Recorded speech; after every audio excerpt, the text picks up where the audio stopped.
Bienvenue sur Esprit Libre, Femme, Maman et bien plus encore, le podcast qui vous accompagne dans l'aventure d'être une femme moderne, maman et entrepreneuse. Je suis Catherine, fondatrice de Cat & Kids 17 et aujourd'hui, j'ai le plaisir d'accueillir Caroline, créatrice de l'école buissonnière située sur l'île de Ré à Sainte-Marie-de-Ré. Caroline a su allier parentalité et éducation alternative avec une approche unique qui place la nature et le respect des enfants au centre de tout. Ensemble, nous allons explorer son parcours, sa vision de l'apprentissage et les valeurs qui l'animent. Bonjour Caroline. Bonjour Catherine.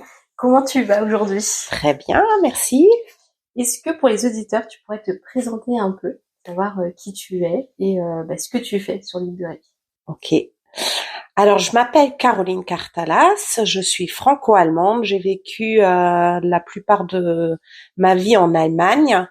J'ai fait des études d'éducatrice de jeunes enfants en Allemagne et je suis arrivée en France en 2003.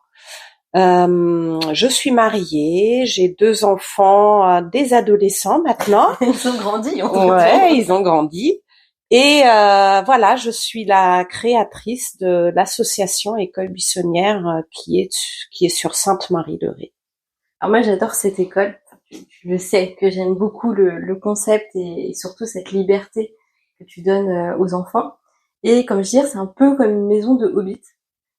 Comment tu as réussi à créer un environnement chaleureux? Parce que c'est vrai que, moi pour avoir testé avec toi, avec la flûte pour amener les enfants, je trouve ça génial. Et c'est aussi inspirant parce que je sais que ma fille, elle m'en parle. Merci déjà de comparer mon lieu à des maisons de hobbits. Ça fait rêver effectivement. Hein. Mais c'est ça. Hein. Ouais. La petite cabane, ça fait un peu la maison de hobbit. Hein. Ouais. Alors dans mon parcours de formation, j'ai pu faire des formations avec le RPPN, le réseau de la pédagogie par la nature. Et du coup, il y avait toute une thématique sur l'impact environnemental. Donc le but quand tu fais des sorties comme ça dans les bois et tu t'inspires de la pédagogie par la nature, quand tu proposes des sorties dans les bois, tu veux avoir le moins d'impact à l'environnement. Donc on apprend comment tu peux garder ton lieu le plus naturel possible. Donc changer le moins de choses sur le terrain. Tout en gardant la sécurité pour les enfants et qu'ils puissent aller jusqu'au bout de leur exploration, leur découverte. Et du coup, c'était vraiment une volonté de garder le terrain le plus sauvage possible finalement. Donc, on a créé quelques aménagements, mais qui sont toujours faits avec des matériaux naturels. On n'aime pas trop amener du plastique sur le terrain, voilà. Je pense que c'est tout. Ou est-ce que Non, mais c'est très bien. C'est très bien. Est-ce que je pense que tu dois le savoir, mais quels sont les jeux et les activités les plus populaires auprès des enfants? Ça, qu'est-ce qui leur plaît le plus? Je pense que tu as pu le voir avec ta fille. Hein. Elle, il y a vraiment ce qui marche. Feu de Dieu, c'est la cuisine des bois, effectivement. Cette fameuse cuisine. Ouais. Donc c'est ou la cuisine de la Gadoue, comme l'appellent d'autres collègues aussi.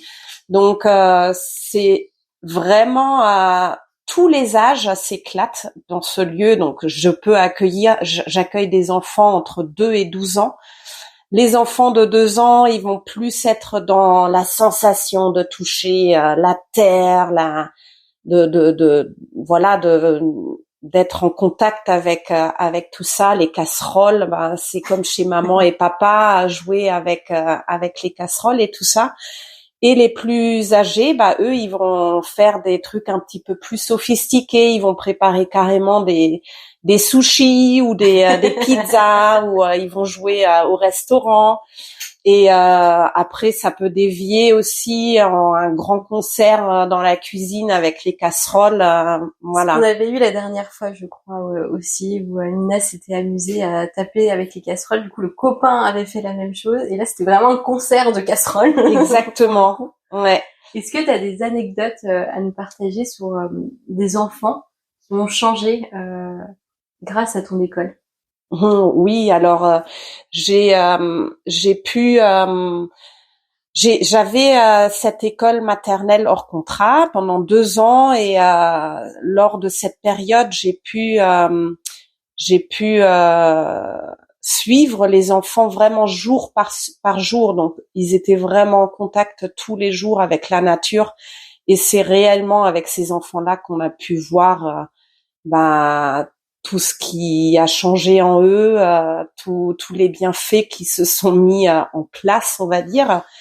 Et c'est alors j'ai pu travailler dans le jardin d'éveil de la Flotte, qui était plus un lieu fermé, et on était plus sensible à tout ce qui était bruit à l'intérieur, à l'école. Les enfants, ils ont une liberté incroyable. Moi, ça me dérange pas. Justement, les concerts dans la cuisine, dans un lieu fermé, c'est juste insupportable, hein, parce que ça fait trop de bruit. Et à l'extérieur, on les laisse faire beaucoup plus de choses finalement, parce que on est plus libre, on n'a pas cette sonorité qui oppressante, on va dire. Et du coup, nous, on est déjà plus décontractés en tant qu'adultes encadrants. Et ça se ressent tout de suite sur les enfants. Effectivement, les enfants, ils apprécient cette liberté. Il y avait beaucoup moins de tension entre les enfants que j'ai pu observer quand je travaillais au jardin d'éveil, par exemple. Il y a de l'entraide entre les enfants. Il y a cette connexion qui se fait avec la nature, clairement. Ils font attention à tous les petits détails qu'ils découvrent dans la nature.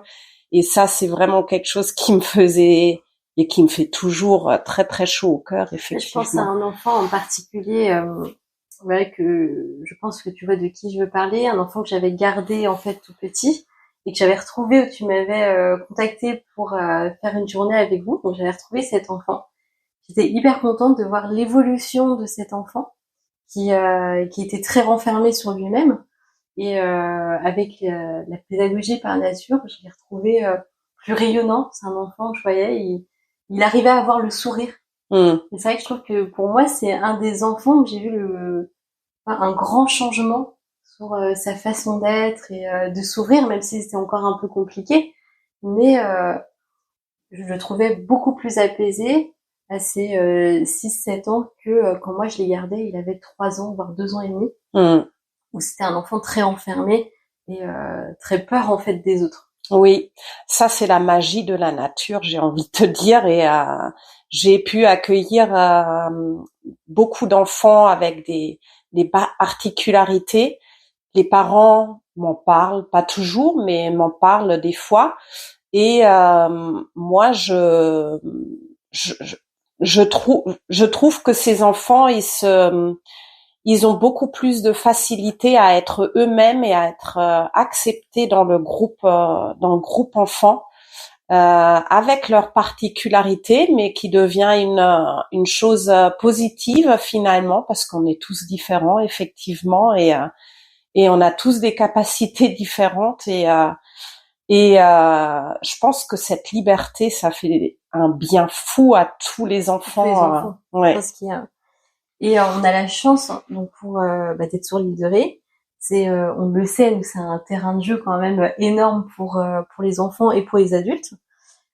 Comment t'as exploité en fait la richesse de la nature pour l'apprentissage? Comment est-ce que tu leur apprends? Parce que même si aujourd'hui c'est du périscolaire, ils apprennent quand même. J'imagine qu'ils apprennent des choses. Comment tu vas utiliser, je sais pas, les feuilles pour leur faire apprendre des maths ou du français? Alors, j'aime pas du tout ce mot apprentissage, effectivement, parce que je trouve que moi j'ai déjà eu cette expérience avec l'école maternelle, effectivement, où il fallait suivre le socle commun. Et moi, en tant qu'éducatrice pour jeunes enfants, tout le côté apprentissage, ça me parlait, je peux le dire, ça me parlait pas du tout. J'étais plus du tout attirée par les bienfaits de la pédagogie par la nature, le côté bien-être de la nature que peuvent avoir les enfants, qui peuvent en profiter. Et finalement, quand j'avais l'école maternelle, c'était pour moi indispensable, effectivement, pour répondre au socle commun, d'embaucher une institutrice qui puisse mettre en avant justement les apprentissages pour l'académie, parce qu'on avait des inspections à l'époque, donc il fallait prouver qu'on suit bien le socle commun. Donc j'avais confiance en mes enseignantes, et on travaillait quand même en étroite collaboration, voilà, parce que pour moi c'était super important d'allier les deux et de pas faire comme à l'école maternelle, vous quoi. utilisiez en fait comment en fait vous prenez la nature et vous faites apprendre aux enfants à compter Et du coup c'est pour donner un exemple, on prenait en automne par exemple, on ramassait des marrons, et du coup les enfants ils apprenaient à compter avec les marrons. Pour rentrer dans l'écriture, on a essayé, on était sur la plage et on écrivait avec le doigt dans le sable, donc on commençait avec ça, et tous les matins on avait une ardoise où les enfants ils pouvaient écrire la date du jour, voilà. Après, voilà, comme je te disais, le mot apprentissage pour moi c'est quelque chose qui est très scolaire, et je suis beaucoup plus pour les apprentissages par le jeu, pour que voilà, c'est chouette si les enfants ils apprennent des choses sans vraiment s'en rendre compte et sans qu'on leur dise bon allez on va travailler maintenant. Voilà, c'est. N'oubliez pas les bienfaits. Je sais pas, Montessori était un peu comme ça, où c'est plus de l'apprentissage par le jeu, par le développement de l'enfant. On va suivre en fait plus le développement de l'enfant à son rythme que aujourd'hui où ils sont 20 ou 30 dans une classe et tout le monde avance de la même façon. Exactement. Moi j'aime bien vraiment ce concept où chaque enfant va à son rythme, et comme tu le dis bien, on est tous différents, donc il y a des enfants peut-être qui vont plus vite, d'autres moins, on sait pas. C'est comme ça. Ouais. Est-ce que tu peux nous parler un peu des bienfaits? Comme si on a déjà parlé un petit peu là il y a un instant, mais le fait qu'il soit en extérieur, est-ce que tu peux nous dire ce que ça leur apporte derrière? Il y a eu une multitude d'études scientifiques qui ont été faites. La plupart de ces études ont été faites à l'étranger, parce que ça fait pas depuis très très longtemps que la pédagogie par la nature existe en France.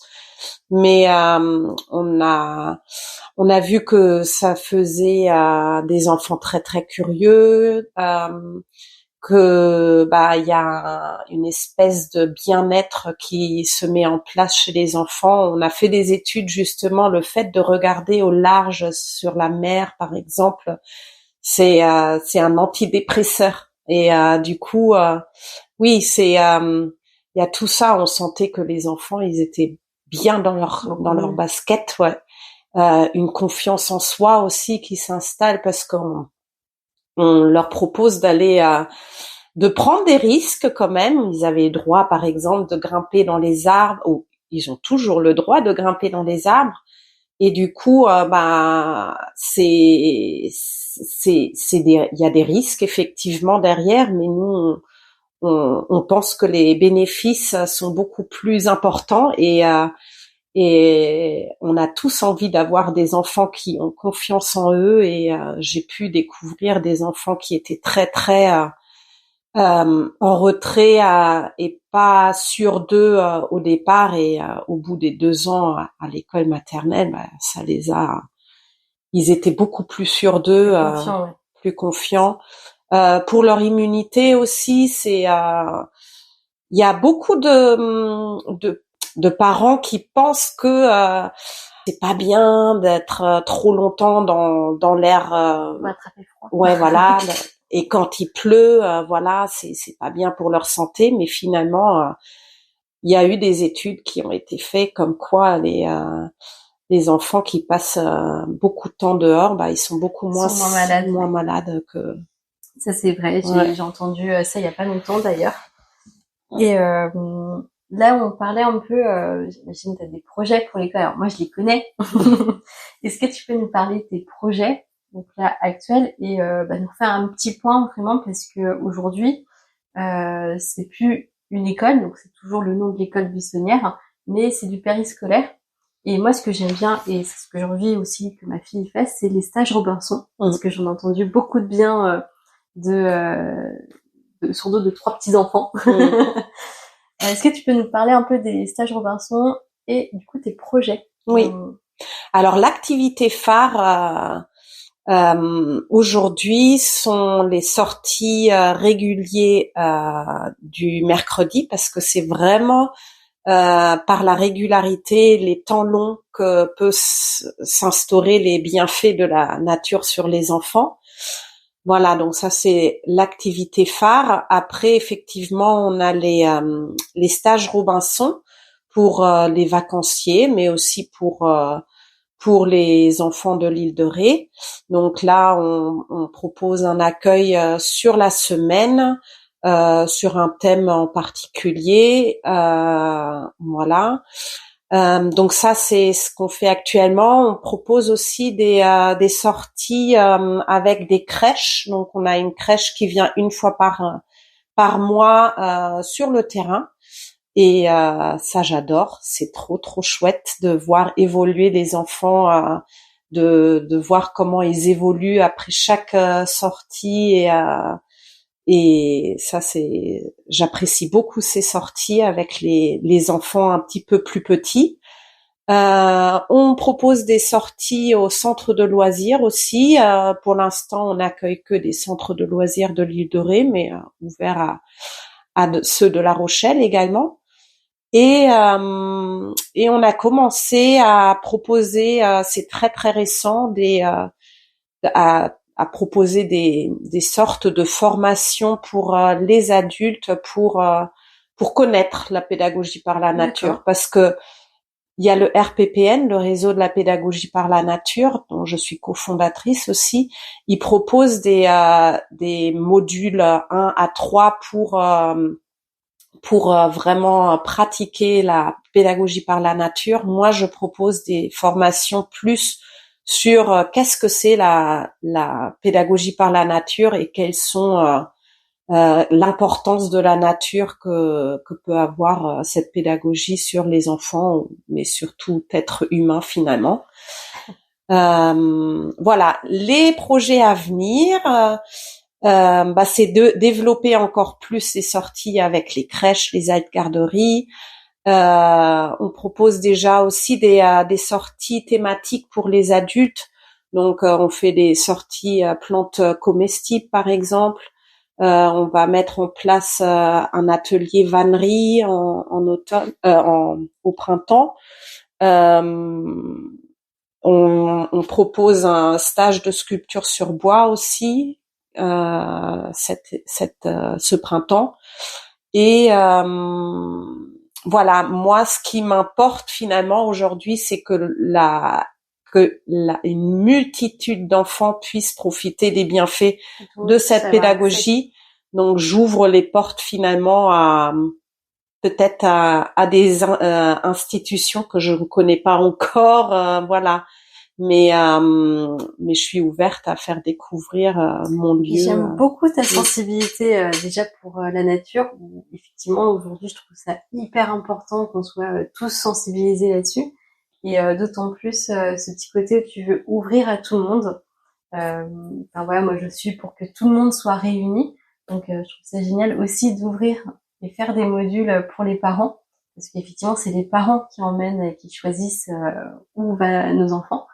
Donc je trouve ça génial de parler un peu de la pédagogie de la nature aux parents et non plus. Oui, C'est complètement, c'est vrai ce que tu dis, et en plus je me rends compte que il y a des enfants des fois qui font des tests à l'école buissonnière et ça suit pas après parce que peut-être pour différentes raisons, hein, je suis pas dans la tête des parents, mais souvent je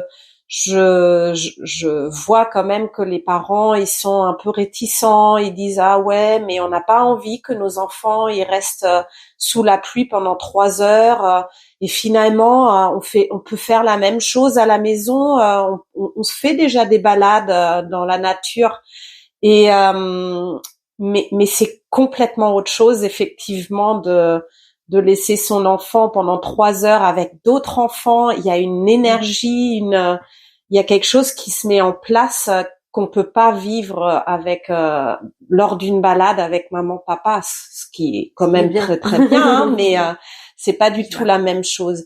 Et du coup, ouvrir les portes aux parents pour pas forcément vivre la même chose, mais déjà se rendre compte comment son enfant peut se sentir lors de ses sorties. Savoir ce que fait nos enfants. Pour chaque parent, je pense que c'est hyper important. Et moi, je fais partie de ces mamans où j'aime savoir, si je laisse Nina quelque part, j'aime savoir ce qu'elle fait et qu'est-ce que ça va lui apporter. Donc, je pense que, hyper intéressant et très bonne idée d'ouvrir aux parents. Et maintenant, on va parler un peu de ta vie à toi. Tu sais, du coup, c'est un podcast en fait sur la parentalité, et j'aimerais savoir comment toi tu fais pour gérer ton emploi du temps. Parce que Nina, comme j'ai dit, tu as 2 adolescents, donc là tu rentres dans une autre phase avec tes enfants. Et moi, je sais que j'ai eu ce problème-là où quand j'ai eu ma fille, des fois j'étais un peu perturbée parce que j'étais avec des enfants qui étaient plus vieux que ma fille, et après je retombais dans des couches alors que j'étais pas du tout avec. Comment toi tu gères tout ça? Je t'avoue que aujourd'hui je vis pour ma passion finalement, donc j'adore aller travailler pour l'école buissonnière. Je travaille beaucoup moins comme il y a 2 ans quand j'avais encore l'école maternelle qui était ouverte où voilà, je t'avoue que j'ai un peu délaissé ma famille pendant cette période. Et maintenant, je me retrouve, voilà, c'est complètement un autre rythme, mais c'est des choix aussi à faire, hein. Donc là, je travaille en gros 1 fois par semaine, et si j'ai des sorties qui se greffent peut-être 2 fois ou 3 fois par semaine avec l'école buissonnière. Mais voilà, je gagne un petit peu moins bien ma vie, mais c'est pour être mieux aussi dans ma famille, voilà, profiter des instants privilégiés avec la famille. Je fais des concessions ailleurs, mais voilà, je pense avoir trouvé mon rythme et ça me convient tout à fait. C'est principal, hein, en même temps, de trouver ton rythme à toi, c'est le principal. Complètement. Et par contre, voilà, je vois que mes enfants, ils ont beaucoup moins besoin de moi quand même, comme quand ils étaient petits, hein. Donc, écoute, je me fais plaisir. J'essaye de me faire un petit peu plus plaisir. Je me pousse un peu, voilà. Mais ouais, non, je le vis bien. Je le vis bien. Tu fais pas un bon, mais j'avais ça des fois, même encore aujourd'hui. Hein. Maintenant que Nina n'a plus de couches, tout ça, quand je retombe avec d'autres enfants plus petits, je me dis ah mais quel bond en arrière. Je sais pas si toi ça te le fait, donc t'as tes enfants ados. Et là, tu te retrouves avec des enfants où j'ai besoin de toi pour aller aux toilettes, tu vois. Ouais, non, moi je suis un peu nostalgique de cette période aussi où je sais pas, j'ai 2 garçons en plus, donc très câlins, et maintenant qu'ils deviennent grands, ils sont un petit peu, ils aiment beaucoup les câlins encore, mais c'est pas pareil, quoi. C'est pas pareil. Et je suis éducatrice pour jeunes enfants, donc j'ai cette sensibilité avec les plus jeunes, hein, et je suis en émerveillement quand ils découvrent des choses, et j'adore la tranche d'âge de 3 à 6 ans. J'apprécie. Donner un conseil par ton expérience. Donc tu me dis que tu as trouvé ton équilibre. Comment t'as fait pour trouver cet équilibre? Eh ben, je pense que déjà après la fermeture de l'école, je l'ai trouvé tout naturellement parce que je suis passée on va dire 50 heures par semaine à 3 heures par semaine. Ah oui, donc ouais, ça fait une grosse différence. Ouais. Donc c'était un peu bizarre au début parce que j'étais un peu perdue effectivement. Mais voilà, j'ai fait une immersion en Allemagne pour justement dans des jardins d'enfants après cette expérience pour avoir du recul, pour voir ce que j'ai vécu là de si intense pendant 2 ans. Et je sais ce que j'ai envie de faire dans l'avenir et je sais aussi surtout ce que je ne veux plus faire dans un futur. Voilà, c'est tellement important de trouver, d'être bien dans sa peau pour être une bonne pédagogue.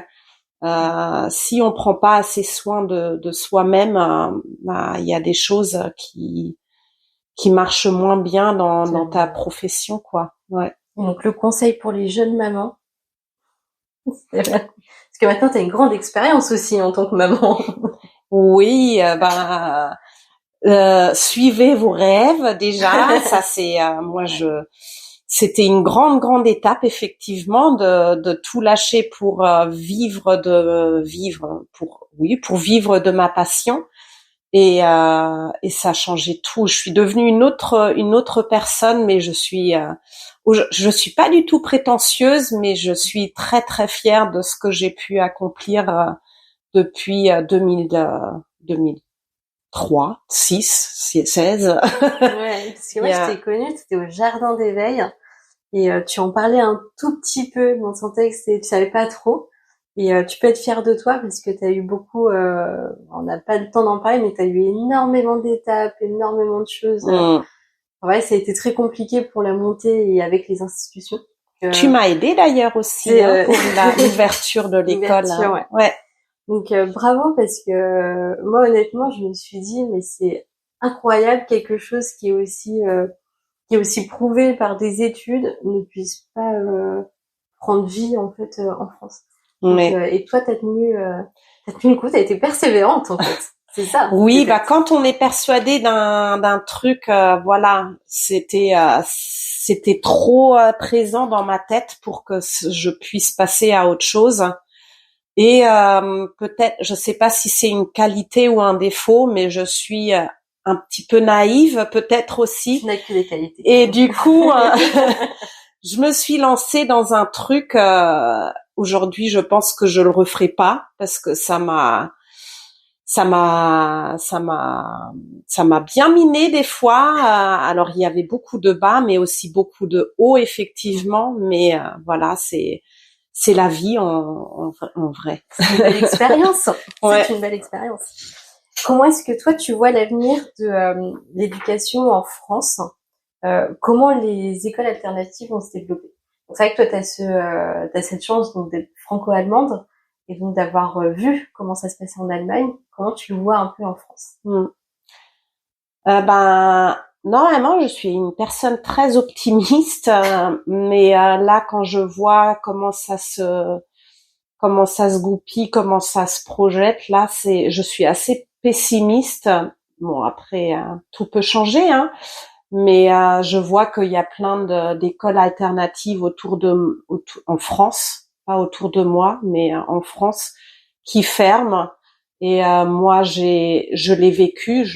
Aujourd'hui, je peux dire que l'école maternelle, je l'ai fermée parce qu'il y avait une pression incroyable de la part des institutions, mais aussi des parents qui nous suivaient quand même depuis le départ, mais finalement, il y a une pression de la société qui fait que voilà, il se pose beaucoup de questions sur qu'est-ce que va devenir mon enfant, est-ce qu'il va rentrer dans les clous quand il va rattraper quand il va devoir intégrer une école publique. Donc c'était qu'est-ce que vous faites pour que mon enfant puisse rentrer dans la lecture, pour qu'il fasse les maths et tout ça. Donc moi je suis très loin de ça. En plus moi j'ai fait mes études en Allemagne, donc j'ai vu un petit peu comment se passent les jardins d'enfants là-bas.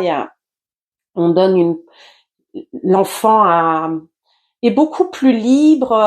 Voilà, on le laisse beaucoup jouer, beaucoup expérimenter les choses par lui-même et c'est tout vient de la motivation finalement des enfants. Les apprentissages viennent des motivations des enfants. Je déteste ce mot. Oui, je le vois sur mon regard. Je déteste ce mot. On va essayer de trouver un autre mot. Ouais. Non, mais c'est vraiment dommage parce que je trouve qu'un enfant entre 3 et 6 ans, voilà, il a encore plein de vie en soi, il a plein d'envie, il a envie de découvrir le monde, comment il fonctionne et tout ça. Et je trouve que en France, on limite quand même les enfants. Il faut qu'ils travaillent dès qu'ils rentrent à l'école. Il faut suivre le groupe. Il n'y a pas de place pour un petit peu de fantaisie ou de voilà. On leur laisse pas le temps d'expérimenter. Alors après, je pense aujourd'hui, ouais. on leur laisse pas le temps. Je dépose ma fille à l'école à 9h et j'ai appris là il y a pas longtemps en fait que une fois que tous les enfants sont là, ils commencent déjà à travailler. Alors qu'elle vient à peine de se réveiller, elle émerge, elle est dans son monde, mais 9h c'est vraiment l'école. 8h50 les portes elles ouvrent, 9h ils sont à l'école. C'est vrai que je trouve ça un peu ils ont 10 minutes d'amusement fait dans la cuisine quoi. Ouais. Alors après, j'ai pas envie de que dire du mal sur l'enseignement public, mais parce que j'ai des amies qui sont enseignantes et je sais qu'elles font tout pour leur apprendre des choses par le jeu et il y a des enseignants exceptionnels aussi dans le public effectivement. Mais je trouve que l'éducation nationale devrait faire beaucoup plus de confiance à leurs enseignants et leur donner beaucoup plus de liberté. Et c'est ça qui manque aujourd'hui, je pense. Et si on leur donnerait ça, je pense que l'école, ce sera beaucoup plus rigolo pour les enfants. Je suis entièrement d'accord. Je vois le maître de ma fille. C'est un super maître. J'aime beaucoup son ouverture d'esprit. On sent qu'il a une pédagogie autre que la traditionnelle, mais on sent aussi qu'il est assez limité, qu'il est assez bloqué sur voilà, on me demande de faire ça aussi. Donc je le comprends parce que ouais, c'est son job et son patron c'est l'éducation nationale. Donc il fait, mais c'est vrai que c'est un point où j'espère à l'avenir que ça pourra changer au niveau des enseignants et effectivement cette liberté. Je pense que si on laissait les enseignants et on leur donnait cette confiance, je pense qu'on aurait des résultats incroyables dans certaines écoles. Ah complètement. En plus, on a les preuves dans les pays nordiques. Tout le monde montre en exemple les pays nordiques et ils ont pas du tout le même fonctionnement comme en France. Mais je sais pas ce qu'on attend pour passer. On est toujours un peu lent en France. On peut être précurseur sur certains trucs, mais il y a des choses, on a encore du travail. Ouais. Est-ce que tu peux nous dire, on a parlé du coup un petit peu, mais les défis auxquels les écoles alternatives aujourd'hui elles sont confrontées? Il y a toi, mais il y a aussi les écoles Montessori. Oui. Et je pense que même pour parler, même pas que de l'éducation, tout ce qui est médecine alternative, bien-être, yoga, tai chi aussi. Tout ce qui est alternative et aussi l'éducation, et c'est de plus en plus il y a des gens qui tout ce qui est alternative ils aiment pas, je sais pas, et du coup nous on a avec le réseau fait l'expérience que voilà, ce qui est différent c'est vu comme une secte finalement, et c'est triste, je trouve, parce que on a bien vu que ça a énormément bien fait, une voie alternative, que ce soit dans la médecine, dans les sports ou dans l'éducation, ça correspond à certains enfants et pas à d'autres, et c'est dommage de s'en priver. Et voilà, moi les réseaux qui aident pas. Enfin, moi je vois sur TikTok en particulier, ça me met en colère de voir des mamans en plus, hein. C'est des mamans qui vont se former à plein de trucs et tout ça, mais qui ont l'expérience avec leurs enfants, mais pas en collectivité. Et finalement, en fait, elles n'aident pas en fait cette pédagogie, les pédagogies alternatives, parce que au final, elles sont dans l'extrême. Et comme on le sait tous, l'extrême n'est jamais bon. Et je pense qu'aujourd'hui, les réseaux sociaux desservent mais vraiment que ce soit les accompagnantes en parentalité, les écoles alternatives, Montessori. Aujourd'hui, c'est devenu quelque chose d'extrême, alors qu'à la base, en fait, de Montessori, c'est pas du tout extrême. Et je pense que ça joue un peu aussi les réseaux sociaux sur, sur Oui. cette vision en fait d'alternative. Ouais, et tout ce qui est école alternative ou les pédagogies alternatives, en tout cas dans les pays étrangers, ils sont instaurés, c'est des institutions et en France, c'est quelque chose qui est décrié. Donc voilà, faut un petit peu ouvrir les yeux et regarder ce qui se passe autour de nous aussi, et pas se croire le premier, la première personne qui dit que c'est pas sérieux, que c'est une secte. Voilà, c'est regarder un petit peu, ouvrir ce qui se passe dans le monde et les bienfaits que ça peut aussi apporter. J'avais encore deux petites questions pour toi. Une que j'avais pas notée, que je t'ai pas envoyée. Est-ce que tu peux nous dire ton plus beau souvenir depuis la création de l'asso?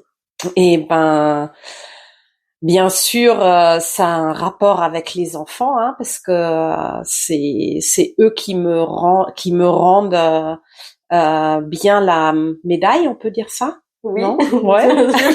tu peux tout dire. Non, j'investis beaucoup de temps dans avec le temps avec les enfants, et du coup quand t'as des petits commentaires qui reviennent et qui te font comprendre que les enfants ils apprécient énormément leur sortie avec moi, ça fait chaud au cœur effectivement, et c'est là où tu te rends compte que il faut que je continue parce que ça leur fait du bien. Et il y a des je me rappelle d'une petite fille qui était à l'école maternelle avec moi et qui a continué les sorties périscolaires après les mercredis, et j'ai senti que elle avait vraiment cet amour très très profond pour la nature, et à chaque mercredi quand elle revenait, elle disait mais cette fleur là elle y était pas la semaine dernière, donc elle avait ce sens d'observation incroyable. Et moi j'aime bien observer la nature, j'aime bien voir les petits trésors qu'elle nous offre tous les jours, et quand je vois que les enfants c'est quelque chose qu'ils ont qui se sont appropriés, et ça fait très très chaud au cœur. Après il y a des enfants il y a des phrases comme moi j'adore l'école buissonnière parce que enfin j'ai le droit de faire ce que je veux et personne n'est sur mon dos pour me dire ce que j'ai à faire. La liberté. Ouais. On revient tous à la même chose, la liberté. Ouais. Exactement. C'est hyper important. Ouais. Et pour finir ce podcast, je voudrais qu'on parle de toi. Si tu avais 3 mots pour te définir, toi, la personne qui tu es. Persévérante, c'est le premier mot qui me vient. Passionnée par la nature et ouverte à plein de nouvelles aventures. Merci Caroline pour ce podcast. Merci Catherine. Bravo à toi, vraiment, pour ta persévérance, parce que ça te définit très bien. Et c'est vrai que c'est le premier mot que j'aurais pensé aussi pour te définir. Merci Catherine. Et puis à bientôt. À bientôt. Si cet épisode vous a parlé, pensez à le partager autour de vous. Rejoignez-moi sur Instagram pour découvrir plus de contenu positif et inspirant sur la parentalité, le développement personnel et bien plus encore. Et souvenez-vous, chaque petit pas compte. Être une femme, une maman et bien plus encore, c'est s'autoriser à vibrer, explorer et prendre soin de soi pour mieux accompagner sa famille. Prenez soin de vous et à très bientôt pour le prochain épisode d'Esprit Libre.